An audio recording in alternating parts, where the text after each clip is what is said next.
I will be teaching the subject, inshallah, from the same text, but will not read the text. Rather, I will summarize and go in section by section in the book. But today it is an introductory section in which, and maybe the next one would be also an introduction, but there will be difference between today's introduction and the next week's introduction.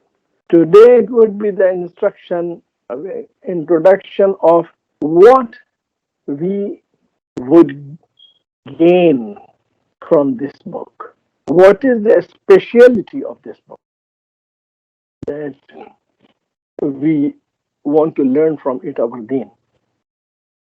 There are many books available, different subjects in fiqh and tafsir and in hadith and so on. So what is the speciality of this book?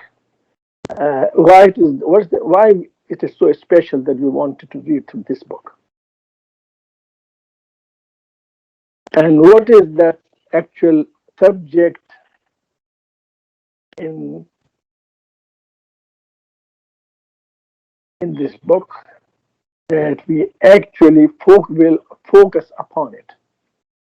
Or in other words, the book emphasizes on certain subjects, and what are those which are not present in most of the books of religious books. So first of all, now the next week, today I'll just give you the exact explanation why we started it. But the next week, inshallah, we'll talk about Imam Ghazali himself, and then about the structure of the book, in the way in which he has structured his book, that he has mentioned himself in the preface of his book, and the reason why he wrote this book. The subject is very important by the name itself. When we see that it says Ihya Ulumuddin, means revival of the religious knowledge. Revival of the religious knowledge. So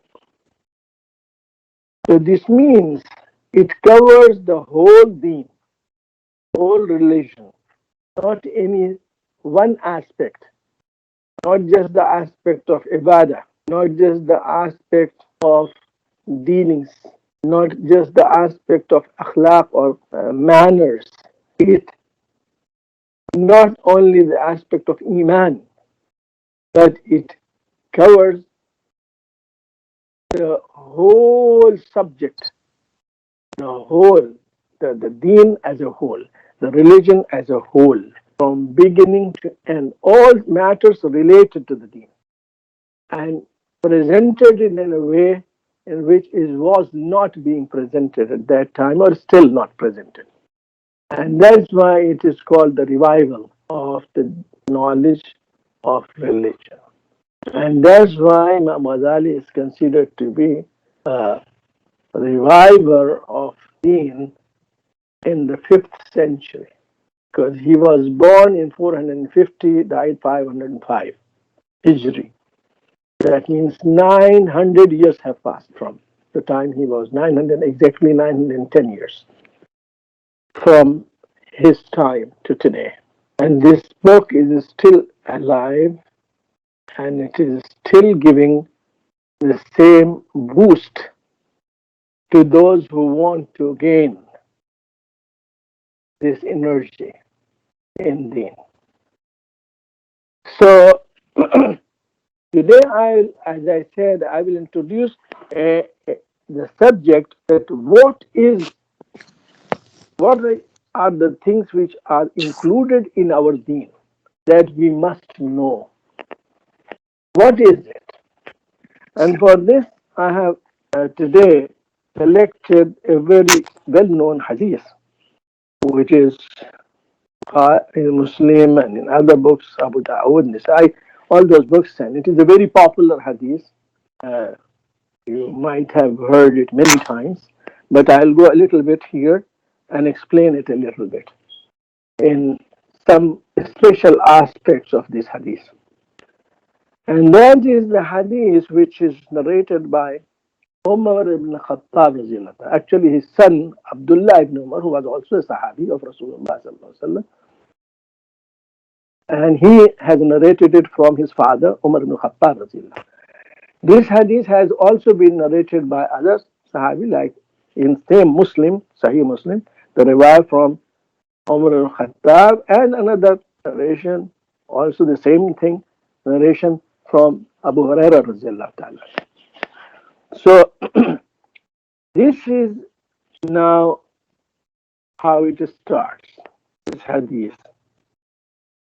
And it says that, I will not read the text because it will take double time. I'll just give the meaning of the text. So it says that as we were sitting with Rasulullah sallallahu alaihi wasallam, one time we were sitting in the company of Rasulullah sallallahu alaihi wasallam, and a person appeared. A person appeared who had, whose clothes were very white and hairs were dark black, and there was no sign of any travel on him. And none of us knew him till he came and sat in front of Rasulullah sallallahu alaihi wasallam, and he touched his knees with the knees of Rasulullah sallallahu alaihi wasallam. He sat in a way that he was touching, his knees were touching the knees of Rasulullah sallallahu alaihi wasallam, and his hands were on his thighs, and then he said, "Oh Muhammad, tell me." So this style shows, first of all, let me explain this part here, the beginning. This style shows that the person who is coming from some villages or from those Bedouins, some type. So they have person who doesn't have any basically etiquettes or something like that. So he was very, he's a new person, but he became very very free. So anyway, and the thing that this person came this to us, and we didn't know him. This is again another strange thing, that the person has no signs of any travel on him, and the person, his dress is very white, and his white, black, dark black hairs. Of course, if a person travels and comes from somewhere in the desert area, in this, then he is coming in desert, so in somewhere. So will have some dust on him, on his clothes will be not so white and shiny, and his hairs will not look so black. But it is all that is, if this person is not from that place, and of course we didn't know him, so he is a stranger. He is not from this place. And then he starts asking Rasulullah some questions. So he says, "Oh Muhammad, tell me about Islam." Then Rasulullah told him, "Islam is that you bear witness that there is no deity except Allah, and that Muhammad is his messenger, and establish prayers and give obligatory charity, zakat, and fast the month of Ramadan, and perform the pilgrimage to Mecca of the house of Allah, tahujjul bayt, if you have the ability to do it." Then the person said, "You said the truth, you are right." So he says, Umar al-Khattab or Abu Hurairah, when it is his riwayah, so the Ravi, he says that we were surprised. He's asking a question and also he is affirming it, the answer, as if he knows it. So he says, "You said right." That means the person knew it perhaps, but he's asking. So that's what his. Then the next question, "Akhbirni al Imaan."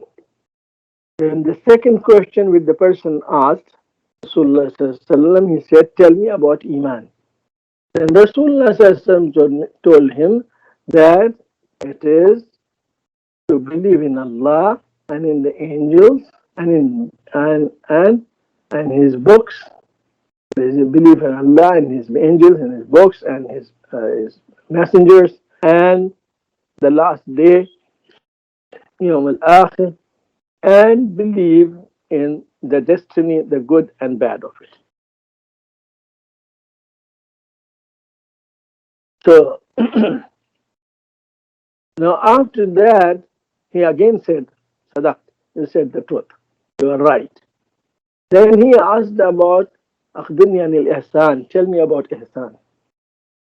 What's Ihsaan? Then Rasulullah told him and that you worship Allah as if you see Him. And if you don't see Him, then He sees you. This is after that, he said, tell me about the doomsday, the last day, the Qiyamah. Sa'ah. You see, the hour. That means the hour, which will be the end of the words. Rasulullah gave answers to that as well. He said that that the meaning of what he said is that neither I nor you know this. You see. Then he said, tell me some of the signs of it, and Rasulullah mentioned some of the signs of the hour. That means that which will be before Qiyamah, what signs will appear.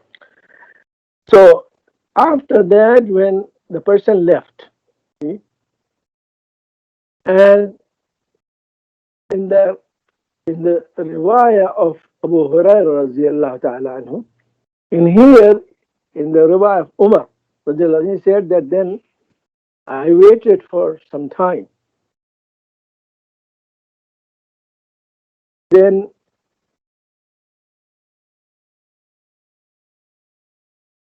Rasulullah sallam asked me, "Do you know who is this person?" So, who was the person who was asking the question? And Rasulullah he said that Allah and His Messenger knows best. And then Rasulullah responded to him that it was Jibreel who came to teach you your religion. And this is the point which I want to focus on it. He came to teach you your deen, your religion.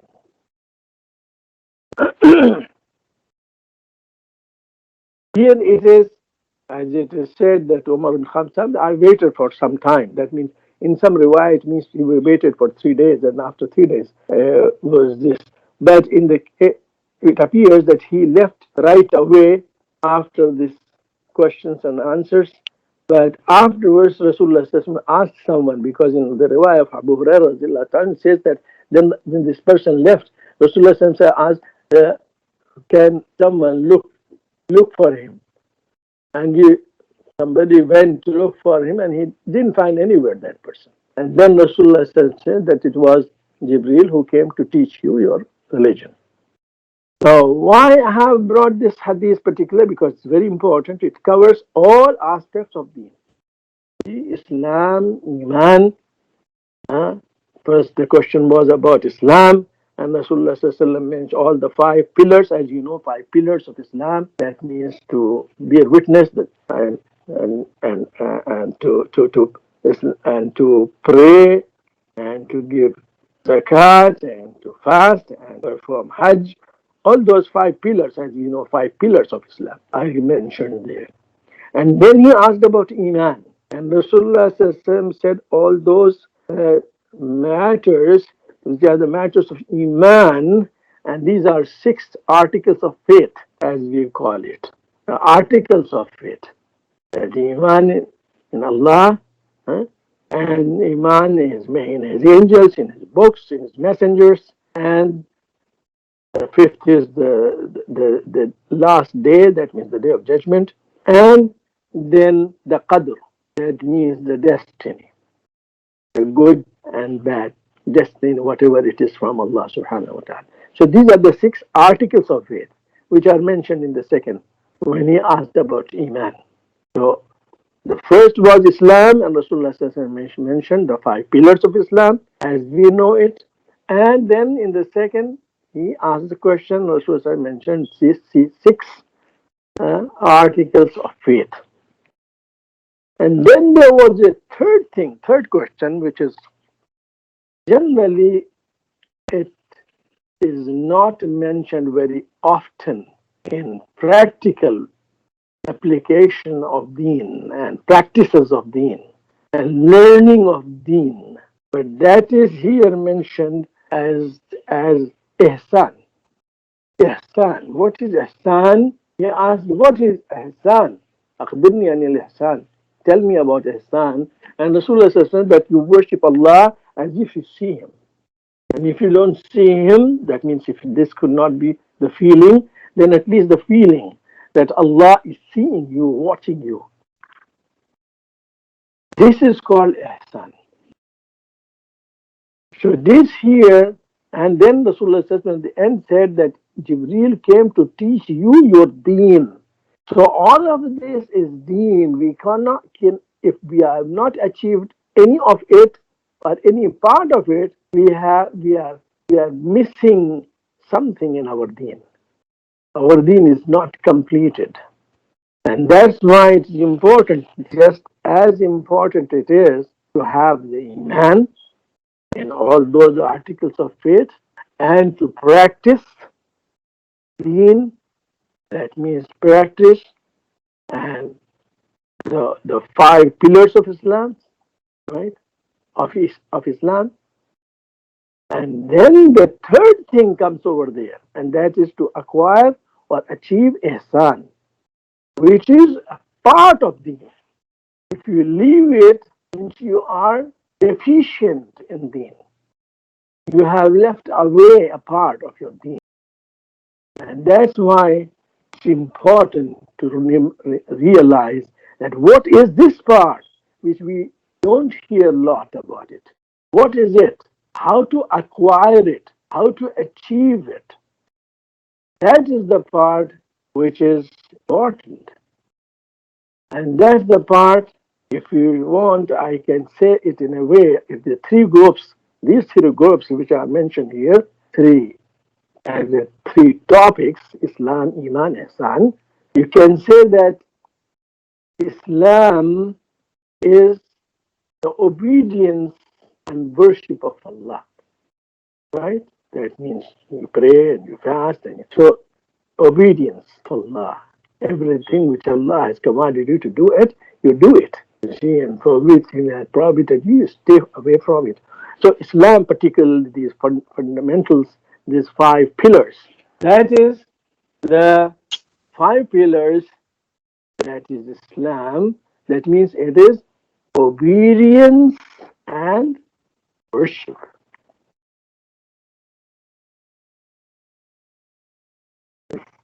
About Iman, I can say that it is a light in the heart. It is a light. Why it's called a light? And it is the faith, light and faith.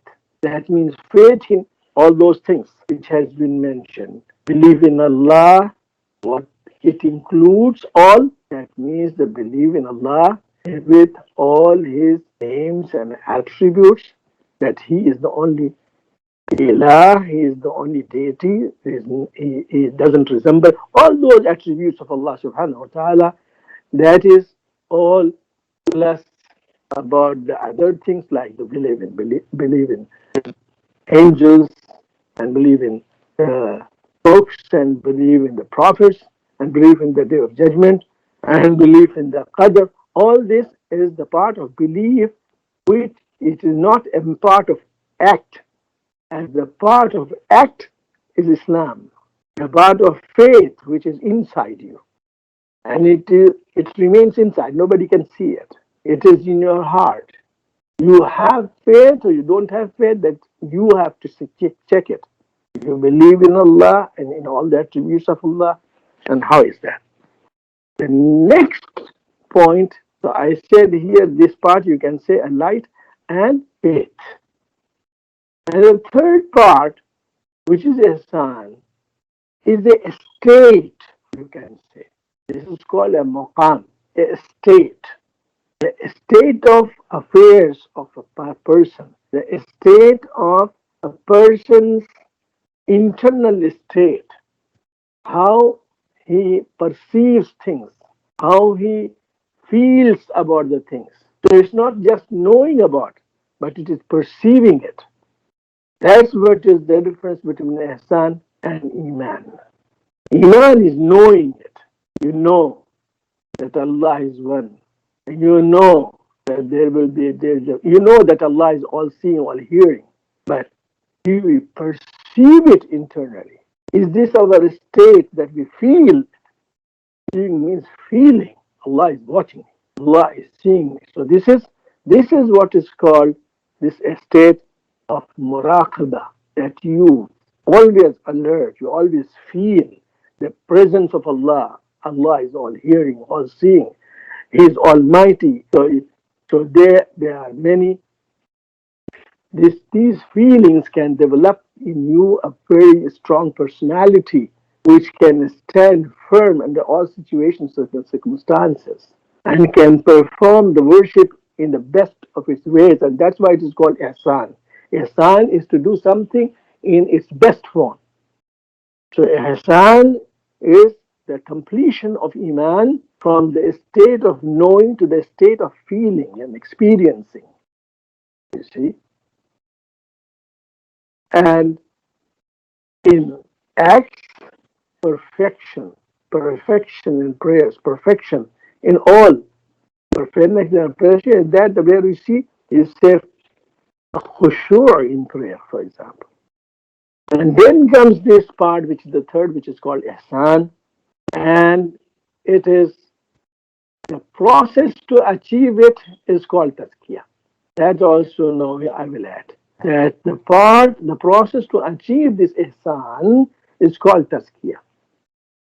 And we know from ayat, from various ayat, particularly 4 times Allah subhanahu wa ta'ala has mentioned in Surah Al-Baqarah, and then in Surah Al-Imran, twice in Surah Al-Baqarah, once in Al-Imran, and then in Surah Al-Jumu'ah, that what is Rasulullah doing?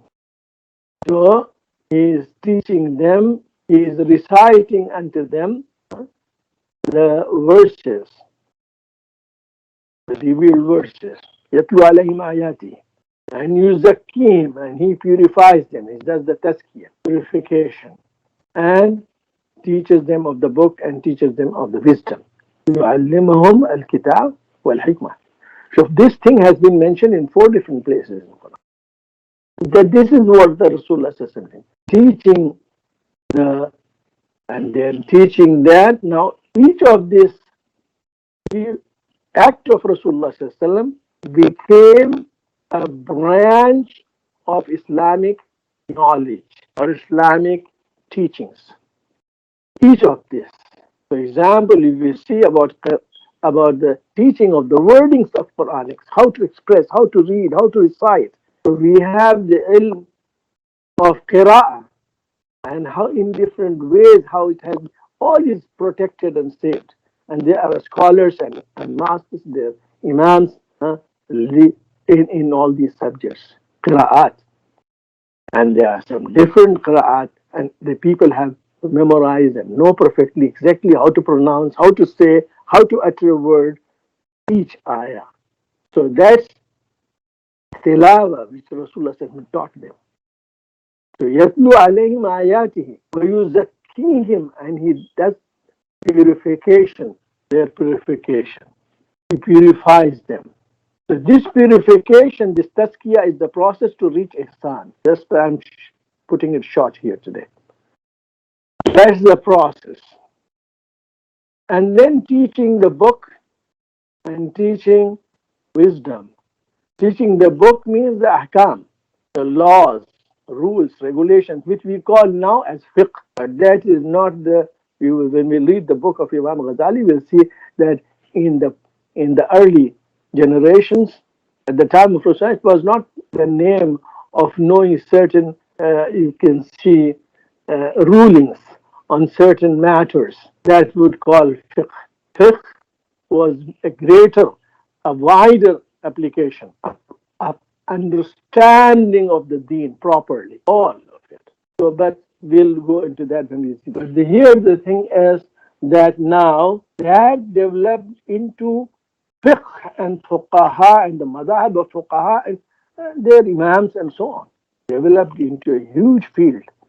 Similarly, about the hikmah, as the scholars have all agreed that it means the ahadith of Rasulullah, the sayings of Rasulullah, and that we know that it also developed into full school, a full branch, full-fledged branch of Islamic science, and that is ilm al-hadith and muhaddithin and their teachers and their masters and their imams. So now the question is, what about this first part, which is called tazkiyah? And we will realize that this is a part which is most important of all of these, because all others, they serve in the process of tazkiyah. So that's why now to find where is this going. And that is covered in this book of Ihya Ulumuddin, because he starts and he brings about all these aspects. He brings about the Imaan. So that's why his first book and second book in the first quarter of the book is about ilm and about the aqaid, the qawaidul aqaid, the knowledge, and then about qawaidul aqaid means the foundations of the faith. That's what he builds. Then he brings about all these articles, all these in articles of faith are all there.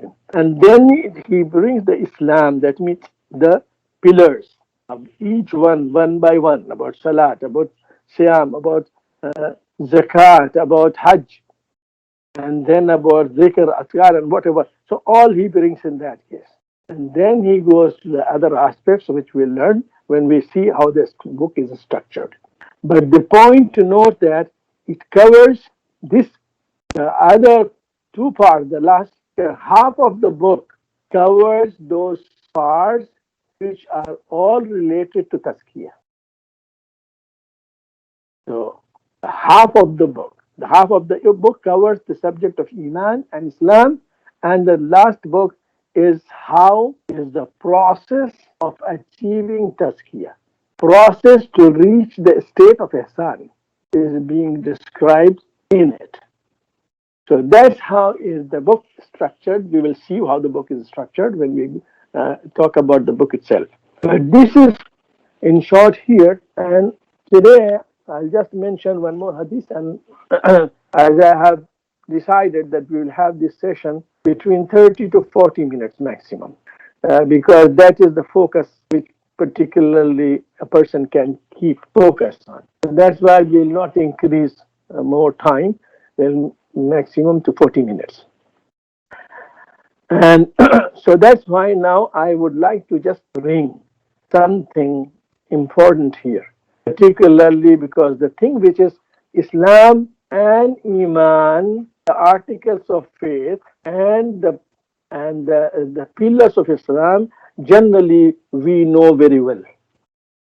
At least those who have tried to understand the deen, they have some idea. If it's not very well, then at least you know these are the 5 pillars of Islam. Now, everybody will learn with time what are these, how to do it, what are the process, what is the method, what's the laws, and what the rulings, and so on and so forth. And similarly about the Iman, you have probably, some of you have not learned yet, youngsters and maybe some others also, not in detail at least. You know, yeah, these are the matters in which we have to have faith in Allah. But what faith we should have in Allah, what are the attributes of Allah subhanahu wa ta'ala, and so on. So many of us don't know, but at least we have this idea. Yes, we have to believe in Allah, to believe in angels, believe in the books, believe in the prophets, so believe in the day of judgment and in Qadr. So we have some kind of idea. See? But this part, this state, inner state, see, in which a person feels the articles, you can say, feels, not only knows, feels the presence of Allah, feels that Allah is seeing, Allah is hearing, Allah is all knowing, Allah knows what I'm thinking, my heart, Allah knows it. That should become, when that becomes a feeling, not only just a knowledge, that's what is important, and that's the reality of Iman. That's the reality of Iman. That's actually, if that is not achieved, then we are deficient in Iman. And that's what is called Ihsaan. And that's the process to reach it is called Tazkiyah. Yeah. And that's what is mentioned that Rasulullah was doing it. Right?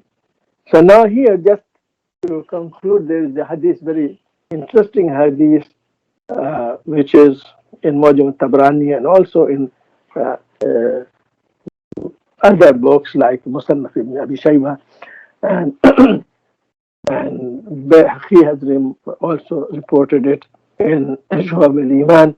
So this is a hadith I just want to tell you, very interesting. Rasulullah sallallahu alaihi wasallam, and this is again, I'm not reading the hadith, it's word by word, but I want to, because it will just take time and not everybody understands it. So that's why I'm also just mentioning the translation. Rasulullah asked Harith ibn Malik, a Sahabi. Rasulullah asked him, how did you get up today? كيف أصبحت? كيف أصبحت means how you started your day. How you was your day? How was the beginning of your day? How did you start the day? كيف أصبحت? He said, and this is his wording, أصبحت مؤمنا حقا. I have started the day, I have got up, or I have started the day uh, true, as a true believer, as a true believer, mu'minan haqqan. Then Rasulullah told him that for everything there is a reality. So what's the reality of your what you are saying? What is the reality of that what I was saying? That you are saying I got up or I started the day as a true believer. What is the reality of it? Then he explains it. Uh, he says I got up, I started the day that my self is turning away from the worldly things. Nafsi, azafat nafsi anid dunya. That means dunya here includes everything: name, fame, shame, position, name, fame, position, wealth, possessions. All those things are dunya. So myself is turning away from it. وَأَسْحَرْتُ لَيْلِي وَأَضْمَأْتُ نَهَارِ. And I spent the night awake. That means most of the part of the night. And I spend my day in thirst. That means fasting at night and praying at night, salat, tahajjud, spending night in prayers, and spending the day in fasting. And then the main thing which is coming here, وَكَأَنِّي أَنظُرُ إِلَى عَرْشِ رَبِّي قَدْ أَبْرَزَ لِلْحِسَابِ. And as if I see the throne of my Lord established for judgment, for taking account. As if I see the throne of my Lord established for taking the account. And as if I see the people of Jannah visiting each other. And I see, I hear, أني أسمع غواء Uwa'a ahlinnar, as if I'm hearing the cries and of the people of hellfire. Then Rasulullah said to him, Abdun Nurun Imana fi qalbihi. This is a person whose heart has the light of Iman. In arafta falzam. You have realized it, then remain firm. If you have realized it, then remain firm. So this is what Rasulullah said to him. So these are feelings. These is the state. That's why they said that the Ihsaan is about the state, inner state of the person, what he feels, what is his state, inner state. So that's why this is, and because Imam Ghazali in this book he covers the whole thing. He covers the Islam, he covers the Iman, he covers the Ihsaan and in-depth Ihsaan, which is generally neglected. Mostly it is neglected, but he has focused on it in half of his book, is all the focus on that part, and that's from where we will learn, inshallah, how to achieve that state of Iman, inshallah, if we go gradually and slowly in this part. And if we are sincere and we pray to Allah subhanahu wa ta'ala to guide our hearts and to give us the light of Iman and give us the and purify our souls and give us the state of Ihsan, raise us to the state of Ihsan. Alhamdulillah, salatu wassalamu ala rasulullah. اللهم ربنا آتنا في الدنيا حسنة وفي الآخرة حسنة وقنا عذاب النار. اللهم وفقنا لما تحب وترضى. صلى الله على نبينا محمد وعلى آله وصحبه أجمعين برحمتك يا أرحم الراحمين.